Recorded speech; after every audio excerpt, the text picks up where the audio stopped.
Now, those of you that use the PyTest framework may be familiar with this concept with the pytest.raises context manager.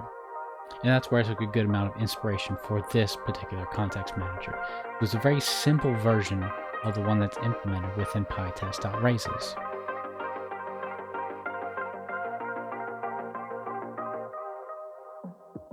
Welcome back to Understanding Python. My name is Jake, and today I'll be teaching you about context managers. Context managers provide a clean, convenient interface for obtaining and releasing resources. As we go, if you learned something new, let me know by liking the video. Now let's get started. Now, implementing context managers is likely easier than you think it would be.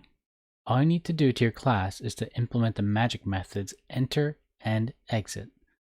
If you're unsure what magic methods are, there'll be a link in the top right now to take you to my video about them. So to start off, I'm going to create a little dummy class, and then we'll fill this out a little bit later. Of course, we're going to have our init method.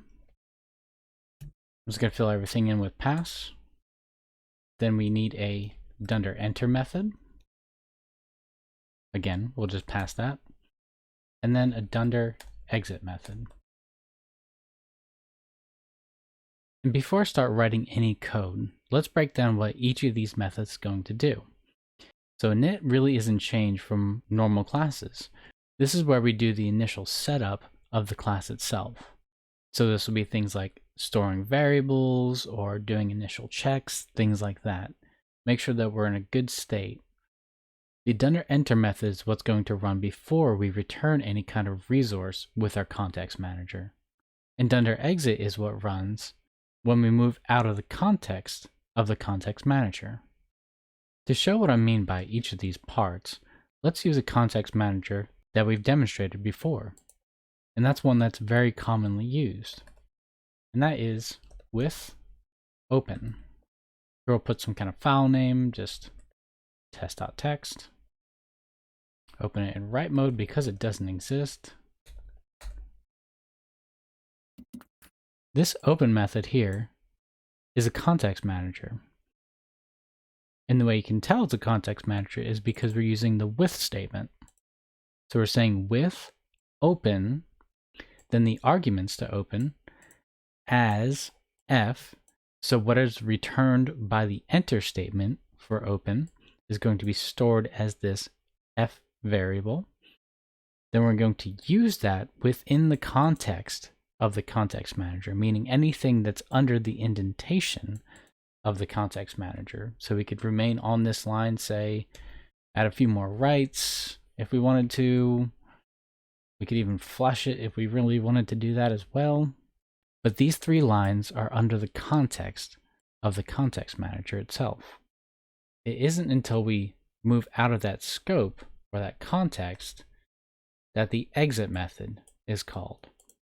So once our code reaches this line down here, exit is going to be called, and whatever cleanup open has defined in its exit is then going to be ran. So let's demystify this process as we flesh out our temp file class.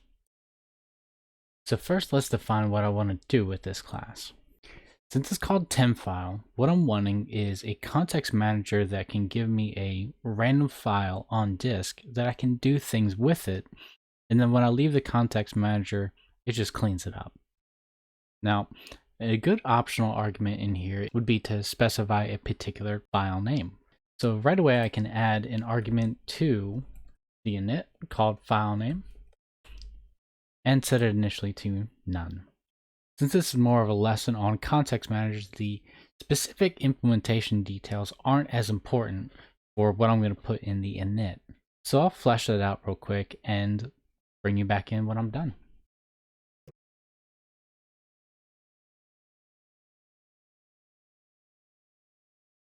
Okay, so now I have my init defined for temp file. It takes in the file name. If a file name isn't provided, then it generates a new one using a combination of the random module's sample method, as well as the string module's ASCII letters. What it'll then do is join those randomly chosen ASCII letters, 15 in total, into a new string, and that'll be the file name. And then finally, we're going to convert whatever file name we currently have, whether that's something passed in or generated, as a path object under self.file. So this is all the setup that we need for our class. Now, let's define what's going to go under enter. This is what's going to run before we give control to the user. So what I'll want to do is do some checks against the file name to see if it exists. If it does exist, just destroy it and then create a new one. And then finally return a open file object as the end result of this enter method.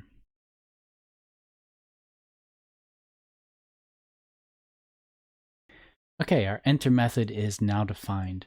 The first thing it does is make sure that the directory structure is in place. So if someone gave us a file name that included a file path, what this will do is create the file structure that they've defined. So if that file structure exists, we're good. If it doesn't exist, then we'll create that. Now the next section checks to see if the passed-in file name currently exists on disk, and if so, it will delete it. And then finally, recreate it, giving us a blank slate to work with. And here what we're returning is an open file handler. This is what the user is going to get when they enter the context manager. So when they say with temp file as something, something will be that open file handler. At this point, they can do anything that they want with a file within the context manager. And the only thing left for us to do is define our exit functionality. Now, exit does take a few more arguments, but I'm going to get into that a little bit later in the video. For now, we'll just store these as star args and not really do anything with them. And finally, we said that we wanted to delete the file when we were out of the context manager. So all we have to do is say self.file.unlink. I'm kind of glossing over the functionality of the path object that I'm working with because I plan on covering the pathlib module in a future video. It's absolutely my favorite way to work with files within Python, and I think that you guys should be using it as well. However, right now, we're done with our context manager. We now have a working temp file context manager. So let's try it out. We'll say with temp file. I'm going to say as tf for temp file. And then tf.write. And we're going to write in here is this is a test. A little new line character in there as well. Say this file will be gone soon. And then we're going to flush the buffer. This just makes sure that everything is actually written to disk. Now, since this is going to run really quick and we won't really have time to see it in effect, we'll slow it down a bit by importing time and then call time.sleep for say 20 seconds. And then we get out of the context of our context manager. So to break this down, we have our with temp file. So temp file, we have our construction. So at this point, the init is going to run.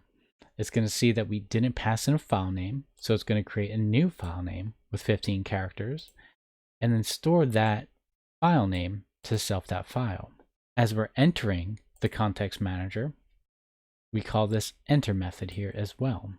At this point, it's going to do its checks to see if the directory structure is in place, if the file exists, delete it, recreate it, and finally give us back our open file handler object, and that's going to be stored in the variable tf. At this point, we interact with it, escape out of the context of the context manager, and then exit runs. So let's save, give ourselves a little bit more room. Okay, so we hit run. We see that in another session that is running. Check ls, we see a new file here. So let's cat that out real quick. We see it says this is a test and this file will be gone soon. Check back on the progress over here. See that it's still running. Oh, just completed. So switch back over. And now if we check here, we see that the only file we have left on disk is context.py. Perfect. Let's add a couple of print statements in here so we can tell when each thing is happening. Okay, we have a few more statements in there. So the next time that we run, we should see a little bit more output on here. We see we have entering init entering enter. We check here, we should see that we have a new file there, and still same contents. Yep. We come back over here, wait for it to say entering exit. Just did, and now we should be cleaned up over here. Perfect. All right, so we've just defined our first context manager, and it really wasn't all that bad, now was it? We basically just defined 2 more magic methods than you would typically have in a normal class. But we did gloss over something with the exit here. And for that, I want to define a new context manager. So let's comment out this because we don't want it running every time that we run this file. And define a new class in here called expect. Of course, we know we're going to need our init. And because what I want expect to do is to be able to handle certain kinds of expected exceptions that should happen within the context manager. Now I want it to be able to handle multiple kinds of exceptions. So we'll say star exception types. And also to be able to verify that a certain exception message happened. This will be optional. So we'll just store these in some internal variables and move on. And that's it for the init. This will also be a really simple enter as well, because all we're going to do is return ourselves. We don't really need to do anything special. We just want it to provide a context manager where we're mostly going to rely on the exit method. And the exit method is where we implement the real power of this context manager. So before I said star args for exit, but there are really 3 arguments that we would expect if something goes wrong within a context manager. And those are all related to exceptions. We're going to have the exception type, we're going to have the exception message, and we're also going to have the exception traceback. We'll just store this as traceback here. Now the exception type is the class of the exception that's being raised. If you remember back to our previous video on exceptions, there are a number of different types possible, including custom types. But here we have things like a 0 division error, a keyboard interrupt, or a general exception. These are all potential classes that we could get back in. However, for this context manager, we want to check to see if the exception that's raised is one of the exception types that's defined when the user enters the context manager. And we can do this simply just by saying if exception type is in self.exceptionTypes, then we can continue on. However, there's an additional thing that we have here, and that's the exception message. And this is the part that provides a bit more explanation as to what exception happened. For example, if someone raises an exception that says something like, something went wrong, the exception message is actually this form of the exception. So it's an object in and of itself. Let's take a look at what that looks like so we can figure out what we need to do with this exception message. If you were to say, exception message is equal to, and use this exact same example, we'll copy it, paste it in here, we now have an exception message. But how do we get the value of the message out of this exception object? Well, let's look at the attributes. We don't really have much to choose from. We have args and with traceback. We can safely assume that it's not with traceback. So let's go with args and see what that looks like. Okay, so now we see we have a tuple that has the message that we're looking for as the first argument there. What we're really looking for is the exception message's args. So let's do a check here. We'll say if self.message is in exception message.args, then we can continue. But we do have to add an extra check to this if statement, because if someone doesn't pass in a particular message, we don't want it to fail as well. So we can combine this. If self.message and self.message in those args, then we can continue on. And the way that we continue on is simply returning true. If this check doesn't pass, so if we have a message and it wasn't in the args, all we need to do is simply return. And I'll explain what all this does in just a minute. Now finally, if we don't want to do any kind of message checking, then we can simply return true at this point because the exception that was caught is in the expected exception types. Now the last thing that we need to do is handle the case where no exceptions are raised or an incorrect exception is raised. Now before we try to run this, let me do two things. The first is to fix the issue that some of you are probably screaming at me through your screen, which is to change this from an enter to an exit. And the second is to explain how exception handling happens within a Dunder exit method. So if an exception is raised, the details are passed into these arguments right here. Now what you can do when you're developing an exit method is decide which exceptions you want to handle and how you want to handle, which conditions you want to pass or not. If it's something that is acceptable, you can tell Python that you're good with it by simply returning true. However, if you're not good with it, you can return nothing at all or raise your own exceptions. But if you return true from an exit method when an exception is raised within your context manager, Python considers that good to go. You've handled it, you've done your checks, you've accepted that everything is in place. Optimally, you've done any kind of cleanup you needed to do with your resources, so it can move on. Okay, let's save this and try it out. All right, we now have our new expect class. Give ourselves a little bit of room. Let's try a couple of examples of this. With expect, and here we're going to pass in a 0 division error. And all we're going to do in here is say 5 divided by 0 and run it. And we see we didn't get a 0 division error. Beautiful. Now if we were to do anything else that either would or wouldn't raise an exception, we'll see what that does. So let's try to convert the string a into an integer. Oh, give ourselves a little bit more room. We see that it actually raised a value error, and our context manager raised its own exception, saying it expected one of these classes, which is a 0 division error, exceptions. So we expected a 0 division error. We didn't get a 0 division error, so we raised exceptions because of that. Now all we'd have to do to handle that value error is to also put that in the list. And now our context manager handles both. And if we really wanted to, we could specify a particular kind of message by stating message equals something. So if we just wanted to copy this value error up here, we should be able to do just that, paste it in, and run it. Perfect.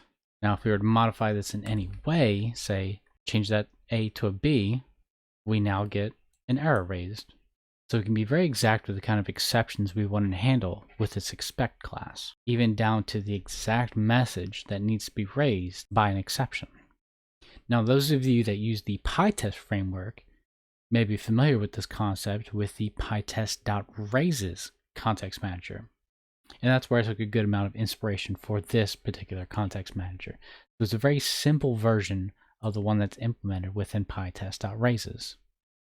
Okay, so before we go, I want to show you one final quick example of how to make context managers easily within Python. And that's by using the Contextlib module built into the Python standard library. I'll be covering Contextlib and a number of the different amazing tools that it provides in a later series of videos where I go more in depth into the Python standard library. But for now, let's write out this quick example. Okay, so now I've written everything out. What I've done is imported the context manager decorator from Contextlib. Now what this lets us do is define a generator, meaning it uses the yield expression. If you're fuzzy on generators, I'll put a link in the top right so you can go through my video all about them. Now how this works is the context manager decorator will make a context manager from a generator. So everything that happens before your yield, you can consider to be a combination of your init and enter method.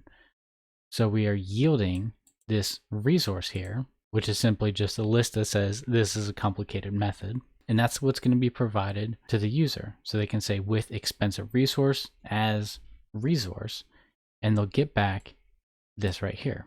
Now, everything that happens within the context manager is up to the user. But when they exit the context of it, it's going to continue on from the yield. Now, we can do things like handle exceptions as part of this. So say that a keyboard interrupt was raised at some point, we can decide to handle that. And then finally, if we need to, we can do cleanup after the yield as well. So here with just a few lines, we've mimicked a lot of the functionality that we've done with our previous context managers. We've procured some kind of resource, we've given it to the user, we're handling exceptions, and then finally we're doing a cleanup as part of that. So now we have this defined. Let's go ahead and use it.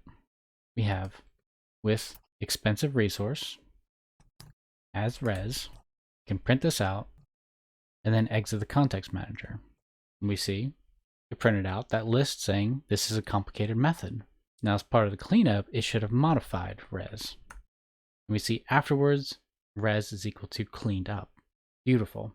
Now, if we wanted to make sure that our error handling is working as well, we can raise ourselves a keyboard interrupt. Run that as well. We see that our print happened, and then the keyboard interrupt happened, which we handled as part of our accept, said I handled this correctly, and then also we did our cleanup as well. Perfect. So that's a quick way that you can write a context manager. Since I typically write a number of classes as part of my normal programming routine, I prefer to use the enter and exit methods manually instead of using the Contextlib method, as I like to provide additional functionality of a context manager within classes that people can use outside of context manager as well. It's just a little bit of functionality that you can add on top of your existing code to give it that little bit of extra polish. And with that, I'll wrap up this video. Now that you understand context managers, try writing some of your own. What is your favorite trick with context managers? Or was it something I showed today? Leave a comment down below to let me know. As always, today's code will be added to the Understanding GitHub repo, so check the description for a link. And of course, if you have any questions or suggestions for topics you'd like me to cover, leave a comment for me. To keep up with this series, please consider subscribing. Thanks for watching.